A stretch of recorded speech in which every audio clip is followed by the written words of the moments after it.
संगीत धीमे धीमे शुरू होता है। दोस्तों, कभी कभी ना जिंदगी ऐसे थप्पड़ मारती है कि आदमी हंस भी नहीं पाता और रो भी नहीं पाता। और वहीं से शुरू होता है असली खेल। क्योंकि जब इंसान टूट जाता है ना, तो उसके पास दो ही रास्ते बचते हैं, या तो छोड़ दे या फिर इतिहास बना दे। और आज मैं आपको एक ऐसे लड़के की कहानी सुनाने वाला हूं जिसने हार मानने के बजाय अपनी पूरी जिंदगी को रीसेट, रीस्टार्ट और रीफोकस कर दिया। कहानी शुरू होती है आरव से। आरव एक ऐसा लड़का जिसे दुनिया सीधा साधा, शरीफ और अच्छा इंसान कहती थी। लेकिन यह बात कोई नहीं जानता था कि इसी शब्द ने उसकी जिंदगी बर्बाद कर रखी थी। जिंदगी में हर किसी को खुश करने की कोशिश, सबके लिए अवेलेबल, हर किसी की प्रॉब्लम में कूद जाना और अपनी लाइफ शून्य। उसके सपने धूल में, उसकी मेहनत किसी और के काम में। लोग उसे अच्छा कहकर इस्तेमाल करते रहे और आरव बस मुस्कुराता रहा। लेकिन एक रात, एक ऐसी रात आई जिसने उसकी जिंदगी हमेशा के लिए बदल दी। वो रात, वो आधी रात थी। बिजली गई हुई थी, कमरा अंधेरा था और आरव चुपचाप छत को घूरता रहा। अचानक उसकी आंख से एक आंसू गिरा, फिर दूसरा, फिर तीसरा, और उसी अंधेरे में उसने खुद से एक सवाल पूछा, क्या मैं ऐसे ही खत्म हो जाऊंगा? क्या मैं ऐसा ही जीने आया था? क्या मेरा जीवन बस दूसरों के लिए ही था? और तब उसकी आत्मा से एक आवाज आई, बस अब बहुत हुआ, अब रीसेट करने का टाइम है। रीसेट। आरव अगली ही सुबह उठा और पूरी जिंदगी के हिसाब किताब को रीसेट कर दिया। पुरानी असफलताएं डिलीट, लोगों की बातें डिलीट, पिछली गलतियां डिलीट, किसने क्या बोला डिलीट। उसने खुद से कहा, जो हो गया वो हो गया, अब नया गेम शुरू। Restart, restart. आरव ने सब कुछ रीस्टार्ट किया। नया रूटीन, नई एनर्जी, नया माइंडसेट, नया पागलपन। जो नहीं कर सका था पिछले 5 सालों में, वो अगले 5 महीनों में कर दिया। लोग सोचने लगे, ये क्या करता है आजकल? दिखता भी नहीं, बीमार है क्या? पागल हो गया क्या?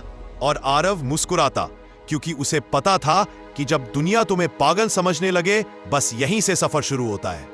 Refocus, refocus. आरव ने अब सिर्फ एक चीज को चुना, फोकस। दुनिया गायब, लोग गायब, सोशल मीडिया गायब, फोन साइलेंट, पड़ोसियों की बातों पर म्यूट, रिश्तेदारों की गॉसिप पर ब्लॉक। बस टारगेट, टारगेट, टारगेट। उसने खुद को कमरे में बंद कर लिया। किताबें, चेयर, टेबल, पानी की बोतल और दीवार पर लिखी एक लाइन, 6 महीने बाद या तो जीत जाऊंगा या फिर जीने का तरीका बदल दूंगा। 6 महीनों का पागलपन। इन 6 महीनों में उसने खुद को इतना बदल दिया कि वो खुद को पहचान नहीं पाया।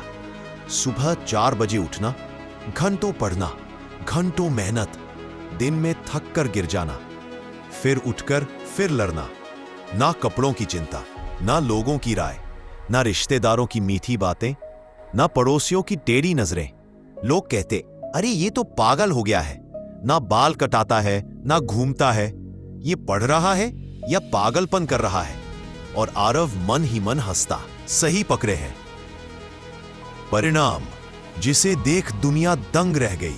6 महीने बाद अखबार में हेडलाइन, स्थानीय युवक ने देश की सबसे मुश्किल परीक्षा पास की। घर का लड़का अब बना अधिकारी। जिसे लोग पागल कहते थे, उसने कमाल कर दिया। पड़ोसियों की हालत देखने लायक, रिश्तेदारों की जुबान सिल गई, लोगों की बातें बदल गई। और उसकी मां मुस्कुराते हुए बोली, ये मेरा बेटा है।